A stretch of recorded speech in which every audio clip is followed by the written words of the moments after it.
Right now, as you're watching this, 4 of the most closely monitored fault systems on the entire planet have all moved within the same 8-week window. Yesterday, a magnitude 7.3 earthquake tore through the Pacific coast of southern Mexico, shaking buildings as far away as Mexico City. It sent people running into the streets of Guatemala. Weeks earlier, a 7.8 ripped through the southern Philippines, killing dozens and displacing tens of thousands. The aftershocks still have not stopped. California's most dangerous fault junction was found by researchers to be holding more stress than it has in 1,000 years. And Japan is still living inside the aftermath of an advisory most of the world never even heard about. 4 countries, 4 separate tectonic systems, all active at once. Today we are going to break down exactly what happened in each of these places, whether they are actually connected, and what it means for the next major earthquake heading toward a populated area. No dramatizing, no guessing. Just the data and what it actually tells us. Drop a comment right now and tell me this. Have you ever personally felt an earthquake? A small tremor, a moderate shake, or something that knocked pictures off your walls? Tell me where you were. I read every single one of these, and I know a huge number of you are watching from earthquake-prone countries right now. If you want to be the first to know every time something significant happens geologically, subscribe to the channel and turn on notifications. I cover breaking seismic activity almost every single day. A thumbs up helps more than you'd think. Let's get this one to 5,000 likes, so the algorithm actually puts it in front of people who need to see it. Thank you. Now let's get into it. We start with the most recent event, because it happened less than 24 hours before this video went up. On the afternoon of July 17th, 2026, a magnitude 7.3 earthquake struck off the southern Pacific coast of Mexico, close to the border with Guatemala. The shaking was felt by an estimated 6 million people, reaching all the way from Mexico City down through El Salvador. In Guatemala City, people evacuated office buildings and apartment blocks. They stood in the streets as the ground kept moving beneath them. The U.S. Geological Survey moved fast on this one. Within the first hour, they had recorded at least 10 aftershocks ranging between magnitude 4.9 and 6.0. On its own, that tells you this was not a small, contained event. USGS also flagged something specific and important. Liquefaction risk in the affected zone is severe. For those unfamiliar with the term, liquefaction happens when intense shaking causes water-saturated soil to temporarily behave like a liquid instead of solid ground.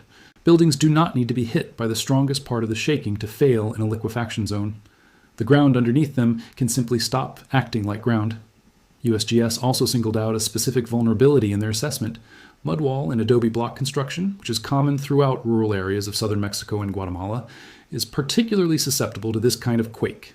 That detail matters enormously, and we're going to come back to exactly why later in this video.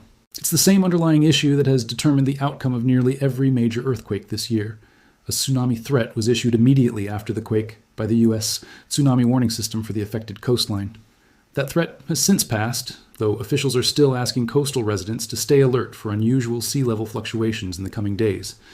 Mexican President Claudia Sheinbaum said preliminary reports showed no major damage in the immediate aftermath.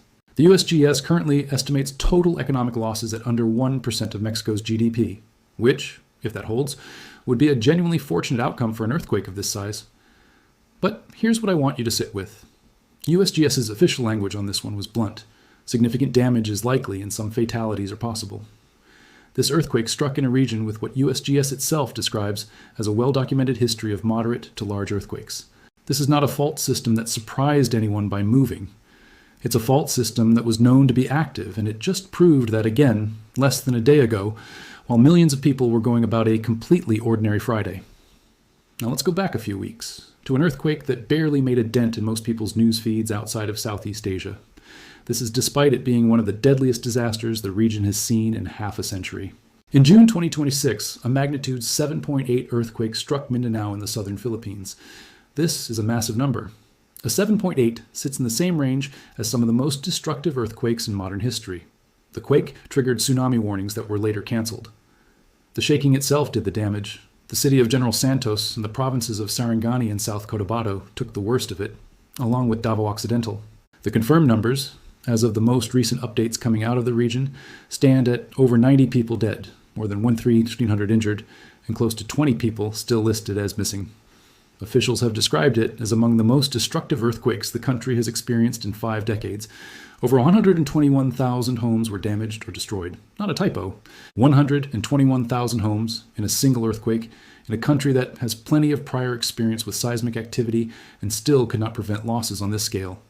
And this is the part most people watching from outside the region do not realize. This earthquake did not just happen once and end. Local reporting out of Sarangani was still issuing formal earthquake update bulletins into mid-July, weeks after the initial event. That's not unusual for a quake this size. A 7.8 rupture can produce aftershock sequences that continue for months. But it means an entire province is still living inside an active emergency, while the rest of the world has already moved on to the next headline.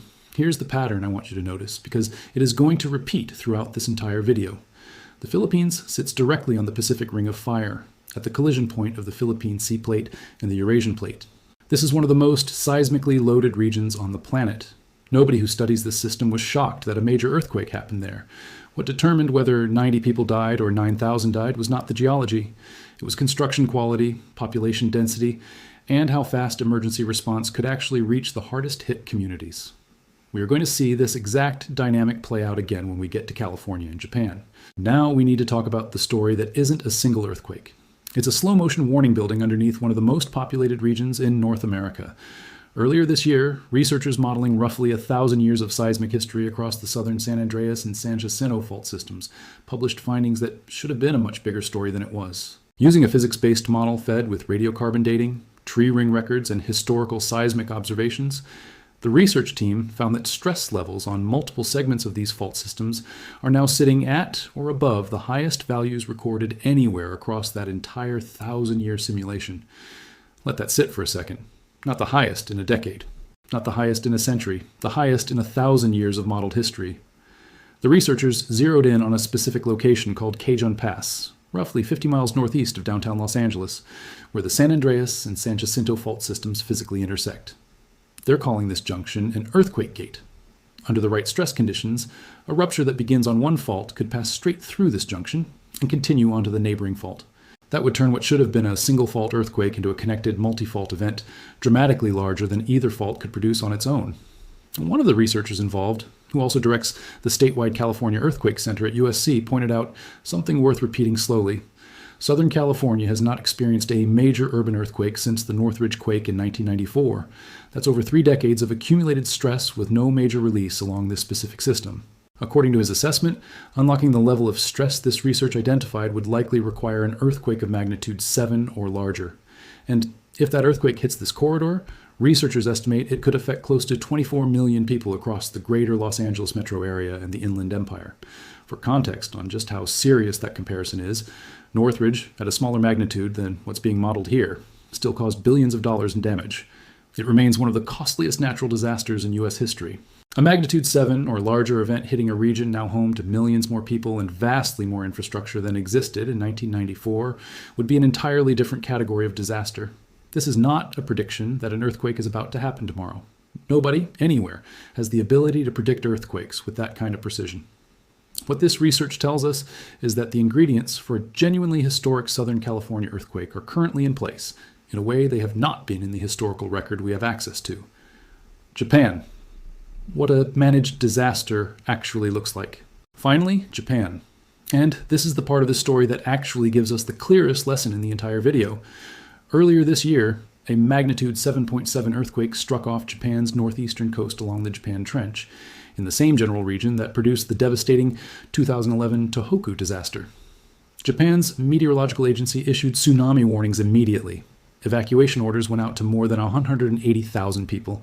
A CNN producer on the ground in Tokyo described feeling their building shake for roughly 7 minutes. In the aftermath, Japan issued what's called a megaquake advisory, a formal government communication stating that the short-term probability of a magnitude 8 or stronger earthquake striking along nearby trenches had risen to roughly 1% for the following week. That's compared to a normal background rate of about 0.1%. That's 10 times higher than usual. Not a certainty. Not even close to a certainty. But a meaningful enough shift that the government told the public to take it seriously. And the public did exactly that, calmly. Officials specifically noted that municipalities and residents reacted without panic. That's worth pausing on, because it wasn't always this way. Japan's first ever megaquake advisory back in 2024 led to panic buying and business closures because people didn't know how to interpret the ambiguity. 2 years later, after more public education and more practice, the same category of warning produced an orderly, prepared response instead. The final damage from this magnitude, 7.7 event. Dozens of mostly mild injuries, some damaged homes, tsunami waves up to about 70 centimeters observed along the coast, and 0 deaths. A magnitude 7.7 earthquake in the same general zone that produced a disaster that killed close to 20,000 people 15 years earlier. And this time, nobody died. That is not luck. We are going to say this clearly because it is the single most important idea in this entire video. Earthquake death tolls are not a measurement of geology. They are a measurement of decisions. Building codes decided decades in advance. Early warning systems funded and maintained year after year. Evacuation drills practiced until they become muscle memory. Japan sits on some of the most violent tectonic real estate on Earth.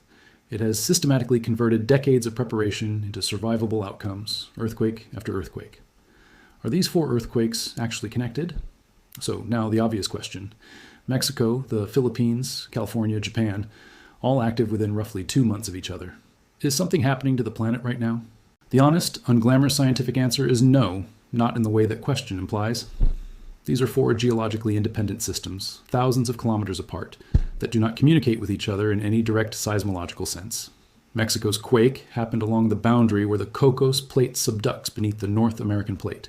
The Philippines sits at the collision of the Philippine Sea Plate and the Eurasian Plate. California's system is the transform boundary between the Pacific and North American plates. Japan sits at the convergence of 4 separate plates entirely. The Mexico earthquake did not cause the Philippines earthquake. There's no shared trigger connecting them. What connects all 4 is something much simpler, the Pacific Ring of Fire, a roughly 40,000 kilometer arc of tectonic boundaries that produces about 90% of the world's earthquakes and roughly 75% of its active volcanoes. Mexico, the Philippines, California, and Japan all sit directly on or near this ring. On any given 2-month window, you are statistically likely to see multiple significant earthquakes across this arc because it genuinely never stops moving. Earth experiences thousands of earthquakes every single day, and the Ring of Fire accounts for the overwhelming majority of the largest ones. So the planet is not doing anything unusual. What's different is not the geology. It's the number of people now living directly in its path. It's also a matter of how many of those places have buildings, infrastructure, and emergency systems actually equipped to handle what the geology is always eventually going to deliver. The only variable that actually matters here is the pattern across every single story we covered today. Mexico's earthquake hit a region where USGS specifically flagged mud wall and adobe construction as a major vulnerability. The Philippines earthquake destroyed over 121,000 homes in a country where informal, non-reinforced construction remains widespread in the hardest hit provinces. California's entire risk profile hinges on how many of its older, non-retrofitted buildings are still standing when the next major event finally arrives. And Japan proved with hard numbers that when a country spends decades investing in seismic-resistant construction and early warning infrastructure, a magnitude 7.7 earthquake becomes a manageable emergency instead of a mass casualty event. Geology decides where and roughly how large. Everything after that, who lives, what stays standing, how fast a country recovers, comes down to decisions made years and decades before the ground ever starts shaking. What you can actually do with this information. I say this every time because it's true every time. Information without action is just anxiety.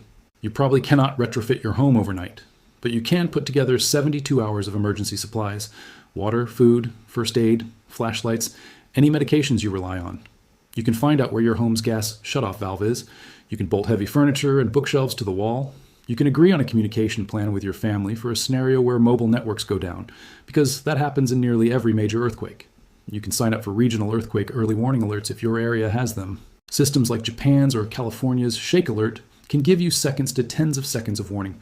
That is genuinely enough time to drop, take cover, and protect yourself before the worst of the shaking arrives. These things take an afternoon. In a real event, they are very often the difference between getting through it and not.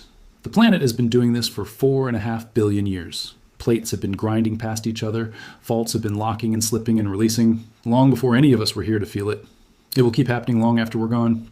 We cannot stop earthquakes. We still cannot reliably predict exactly when the next major one will strike. What we can do, what Japan has now proven twice in the last 2 years, is choose how prepared we are when it happens. Mexico is still assessing what yesterday's 7.3 actually cost. The Philippines is still living inside the aftershock sequence of a 7.8 that already changed tens of thousands of lives.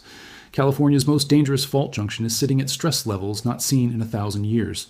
And Japan just showed the rest of the world, one more time, exactly what it looks like when decades of preparation meet a violent geological event. We are going to keep tracking every one of these as they develop. Every aftershock out of Mindanao, every new reading out of Quezon Pass, anything that changes in Mexico over the coming days. Subscribe so you don't miss any of it. And leave that comment below. Have you ever been in an earthquake? Tell me where and what it felt like. Because these are never just geological events. They're human ones. Let's get this one to 5,000 likes.